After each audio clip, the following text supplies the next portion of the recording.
Hi guys! Welcome to Jen's Tutorial Vlog. Today, ituturo ko sa inyo kung paano gumawa ng face mask lanyard.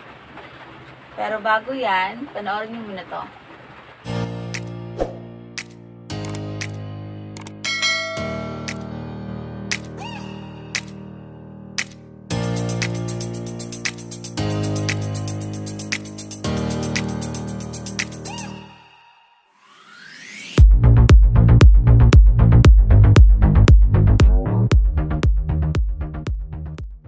Welcome back to my YouTube channel, guys. Ngayon, tuturo ko na sa inyo kung paano gawin ang basic face mask lanyard natin. Pero bago yan, kailangan nyo muna malaman kung ano ang mga gamit na dapat natin gamitin. So, harap na. Ito yung mga gamit na gagamitin natin sa paggawa ng face mask lanyard.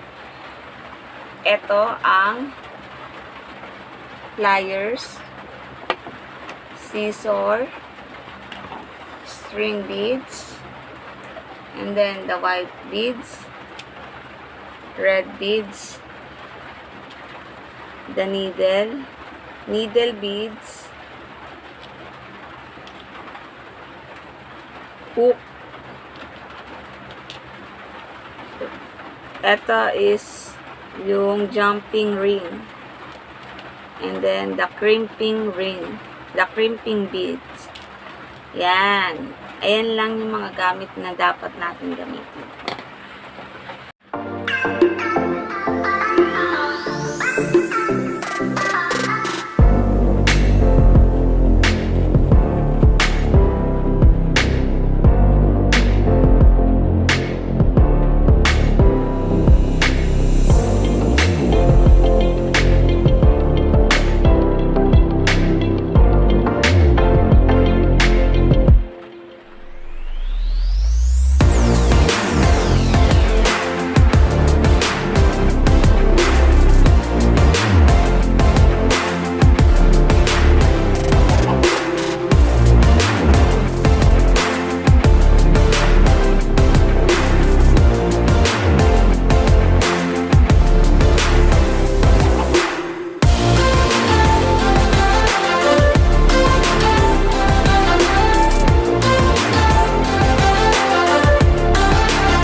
Ayan guys, tapos na tayo. Natapos na natin ang face mask lanyard. Ngayon, tatalian ko na lang siya and then lalagyan ng pento.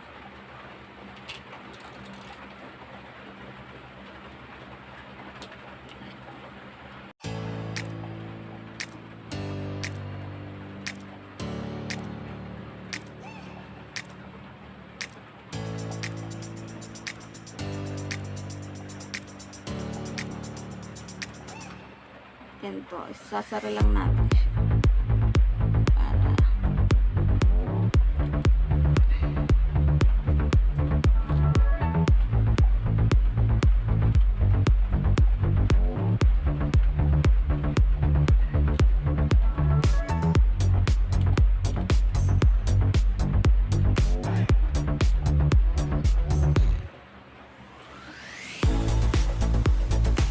takpalan natin yung pagbuhol kasi para hindi siya lumusot at maging matibay.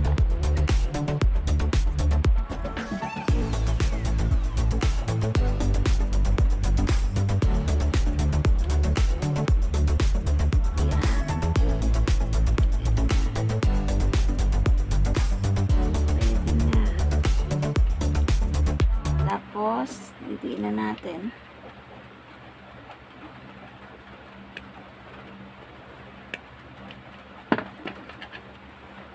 And then, putol natin yung excess. Ayan. Ayan. Tapos, dito naman sa kabila. Tapos, kakabit naman natin to jumping ring. And then, eto hook. Ayan. And then, ilalak na natin silang dalawa. Same procedure lang tayo sa kabila. Ganun din gagawin natin. Yung, okay na.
Ayan.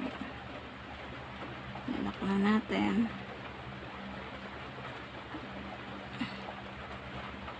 There we go.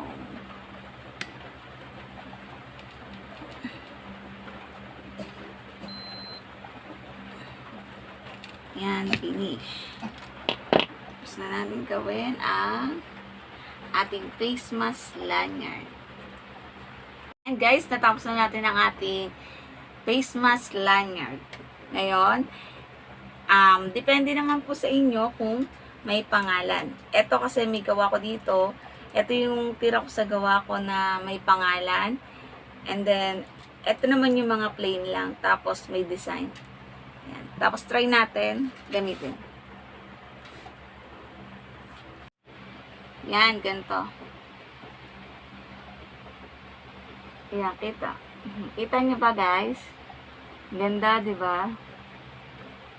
Oh, bongga. Ganyan.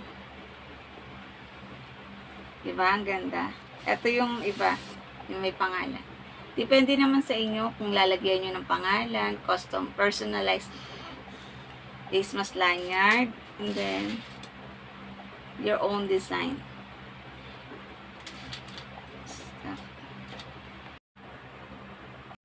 Ayan guys, bago ko tapusin ang video na to, kung may tatanungan kayo about sa aking mga gawa, please comment down below, and then ilalagay ko rin sa aking description box ang aking Facebook account And then, just directly PM me to my messenger if ever na gusto nyong mag-avail ng mga gawa ko. At antabayanan nyo rin po yung mga susunod ko pang gagawin na vlog. Kasi ituturo ko po doon yung paggawa ng necklace, bracelet, and then yung bracelet sa paa. Please subscribe my YouTube channel and then click the bell button below para updated kayo sa mga bagong video na i-upload ko. So, see you soon. Bye. Sa susunod ulit.